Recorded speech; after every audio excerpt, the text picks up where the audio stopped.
Very good morning to students. तो आज हम करेंगे chapter number 5 theory of demand का नेक्स्ट टॉपिक हमारी नेक्स्ट वीडियो में, that is law of demand.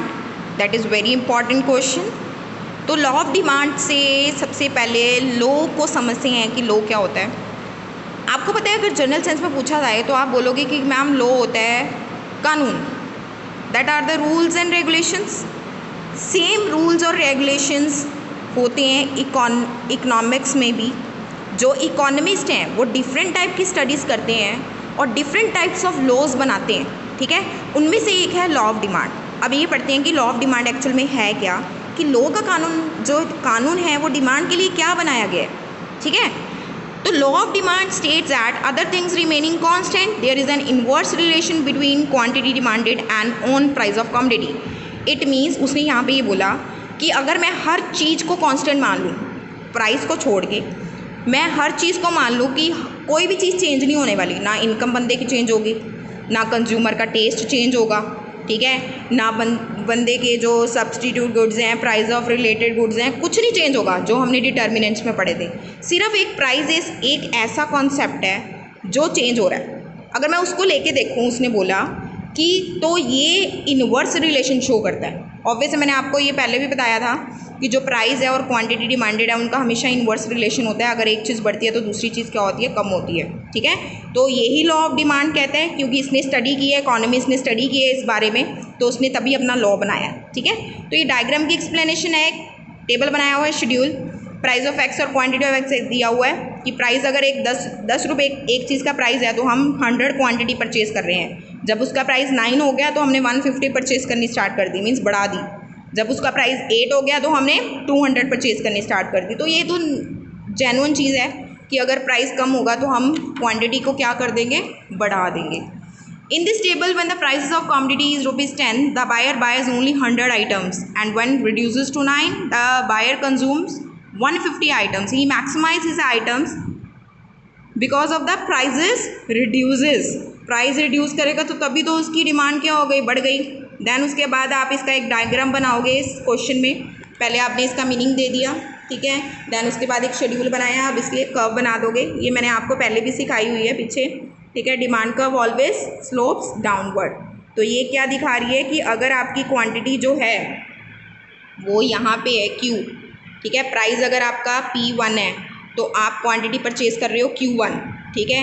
अगर आपका प्राइस बढ़ जाता है, P1 से P हो जाता है, बढ़ जाता है, तो आपकी जो क्वांटिटी है वो कम हो जाएगी, कम परचेज़ करोगे, आप Q1 से Q पे आ जाओगे, ठीक है। तो आपकी जो कर्व बनेगी ये इसके ऊपर ऐसे बनेगी, डाउनवर्ड स्लोपिंग। क्लियर, ठीक है। अब आगे अजम्पशंस क्या कहती हैं लॉ ऑफ डिमांड की। अब देखो, जब भी कोई लॉ बनता है ना तो जो इकोनॉमिस्ट होता है वो कोई ना कोई अजम्पशंस लेके चलता है। तो अजम्पशंस यहाँ पे क्या क्या ली गई हैं। सबसे पहले है कि test and preferences remain constant, कि जो बंदे का टेस्ट है वो कभी चेंज नहीं होगा। There is no change in the income of the buyer, buyer की इनकम भी सेम रहेगी। Price of related goods do not change, जो सब्सटीट्यूट गुड्स और कॉम्प्लीमेंट्री गुड्स के प्राइसेस हैं वो भी चेंज नहीं होंगे। Consumer do not expect any significant change in the availability of commodity, consumer की एक्सपेक्टेशंस भी सेम है। मतलब ये अजम्पशंस है, उसमें सारा कुछ कांस्टेंट रही है, सिर्फ प्राइसेस चेंज हो रहे हैं। ये अजम्पशंस है लॉ ऑफ डिमांड की, विच इज़ वेरी इंपॉर्टेंट, ठीक है। तो इसको एक बार लर्न कर लेना अच्छे से। देन उसके बाद आपका टॉपिक आता है कि why does demand slopes downward. अब डिमांड जो कर्व है वो क्यों स्लोप करती है डाउनवर्ड। सबसे पहले है law of diminishing marginal utility.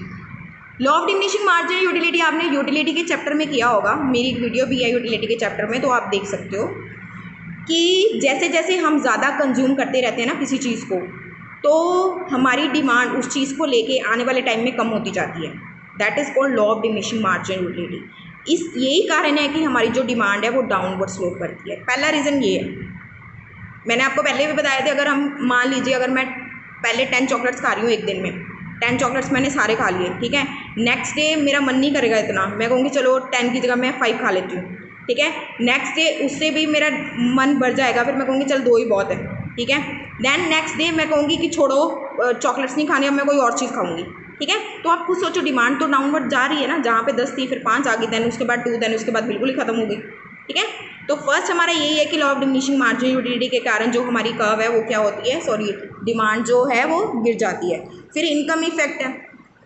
Income effect के कारण भी जो हमारी डिमांड है वो क्या होती है, गिरती है। अगर इनकम कम हो जाएगी तो ऑब्वियस है डिमांड भी हमारी कम ही होगी, ठीक है। और जब ये भी एक इफ़ेक्ट होता है कि अगर मेरी डिमांड ज़्यादा है, ठीक है, तो डिमांड ज़्यादा होने के कारण जो है, अगर मेरी इनकम ज़्यादा होगी है, ठीक है, तो मैं अगर कोई चीज़ परचेज़ कर रही हूँ तो परचेज़ करने के कारण जो मेरा आपको मैं एक इजी एग्जांपल देके बताती हूँ। फॉर एग्जांपल मैं बाजरा ले रही थी 10 kg का, 10 kg का मैंने बाजरा लिया, ठीक है। 10 kg का जो बाजरा है वो मैं ले रही थी 100 रुपीज़ की इनकम पे, ठीक है। अब मेरी इनकम जो है वो 200 हो गई, ठीक है। अब मैंने क्या किया, बाजरा छोड़ के वीट लेना स्टार्ट कर दिया, क्योंकि वीट की थोड़ी कॉस्ट महंगी थी, ठीक है ना। तो अब मेरी इनकम बढ़ गई है तो मुझे क्या करना पड़ेगा, मैंने वीट पे मैंने शिफ्ट कर दी।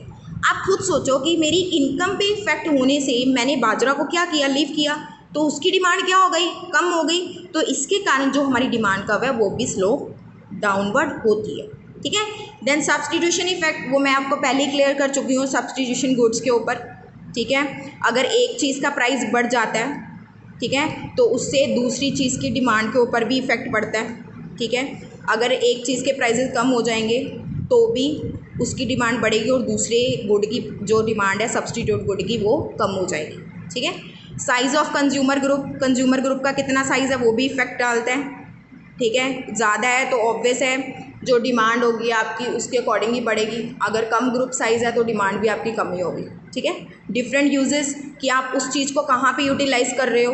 अगर मिल्क का प्राइस कम हो जाता है, पहले आप 2 kg लेते थे, अब मिल्क का प्राइस कम हो गया, आपने 3 kg लेना स्टार्ट कर दिया, अब उस 3 kg में आपने खीर भी बना ली या कोई मिठाई बना ली, ठीक है, तो वो भी इफ़ेक्ट करती है डिमांड के ऊपर कि आप उसको डिफरेंट यूजेस में क्या कर रहे हो, यूज़ कर रहे हो एक चीज़ को। आगे समझ, ठीक है। देन अब यहाँ पे कुछ एक्सेप्शंस हैं। अब देखो हर चीज़ में एक्सेप्शंस होती हैं, अब लॉ ऑफ डिमांड में भी एक्सेप्शंस हैं। एक्सेप्शंस क्या बोलती हैं कि लॉ ऑफ डिमांड कहाँ अप्लाई नहीं होता। फर्स्ट है article of distinction, these articles are demanded only because their prices are very high. अब देखो आर्टिकल ऑफ डिस्टिंक्शन का मतलब मैं आपको समझाती हूँ एक ईजी से एग्जाम्पल के साथ। फॉर एग्जाम्पल डायमंड, अब देखो जो डायमंड का प्राइस सबसे ज़्यादा होगा लोग उसको ज़्यादा लेना पसंद करेंगे। वो कहेंगे ना कि हाँ ये अगर 1 करोड़ का डायमंड है तो असली है, प्रॉपर असली है। अगर वही 10,000 वाला डायमंड होगा, नहीं नहीं नकली से डायमंड है तभी तो 10,000 का दे रहे हैं। सो आप खुद सोचो, जहाँ पे प्राइजेस बढ़ गए वहाँ पे इनकी डिमांड बढ़ गई, तो यहाँ पे लॉ ऑफ डिमांड तो काम किया ही नहीं। एम राइट ना, कि यहाँ पे तो लॉ ऑफ डिमांड काम किया ही नहीं कि प्राइसेस बढ़ गए तो डिमांड कम हो जाएगी, बल्कि उल्टा है, प्राइसेस बढ़ेंगे तो डिमांड भी बढ़ेगी, ठीक है। तो यहाँ पे जो लॉ ऑफ डिमांड है वो काम नहीं करता। देन गिवन गुड्स है, given goods are highly inferior goods showing a very negative effect as a result when prices of such commodity falls these demand also falls. यहाँ पे वो आप बाजरा और वीट की एग्जाम्पल ले सकते हो गिवन गुड्स में, कि अगर जो बाजरा है वो सस्ता है, ठीक है, अगर आपकी इनकम बढ़ जाती है तो आप वीट की तरफ क्या कर जाते हो, शिफ्ट कर जाते हो। तो ऑब्वियस है जो अगर बाजरे के प्राइसेस कम हैं तब भी उसकी डिमांड क्या हो जाती है, कम हो जाती है, ठीक है। यहाँ पे प्राइस भी कम, डिमांड भी कम, क्यों, क्योंकि हमारी इनकम बढ़ गई ना, तो हम वीट की तरफ शिफ्ट कर गए। सो दैट्स वाई यहाँ पे भी लॉ ऑफ डिमांड अप्लाई नहीं करता। Then irrational judgement, irrational judgement का मतलब ये होता है कि कंज्यूमर जज the quality of commodity by its price. It means हम ये जज करते हैं कि जिस चीज़ का प्राइस ज़्यादा होगा वो ज़्यादा अच्छी होगी। मान लीजिए अगर हम एक शर्ट परचेज़ करने जाते हैं, अगर मैं कहूँगी वो जो है, मान लीजिए सेम क्वालिटी की शर्ट है, एक दुकानदार दे रहा है 500 की, एक दे रहा है 1000 की, ठीक है। हमें इतना क्वालिटी का पता नहीं है, जबकि है कंपनी सेम है वो, ठीक है, लेकिन हमारे माइंड में ये आएगा कि अच्छा वो 1000 की दे रहा है, इट मीन्स गुड क्वालिटी की होगी, तो हम बड़ी इजीली परचेज़ कर लेंगे कि हाँ अच्छी क्वालिटी की 1000 में है तो ले लो, ठीक है। तो वो इरेशनल जजमेंट के कारण भी जो हमारी लॉ ऑफ डिमांड है वो काम नहीं करता, बिकॉज हाई प्राइजेस के ऊपर हम उस चीज़ को लेना शुरू कर देते हैं, ठीक है। आई होप इतना समझ आ गया होगा आप लोगों को। वीडियो लाइक ज़रूर कर देना, ठीक है। Thank you so much.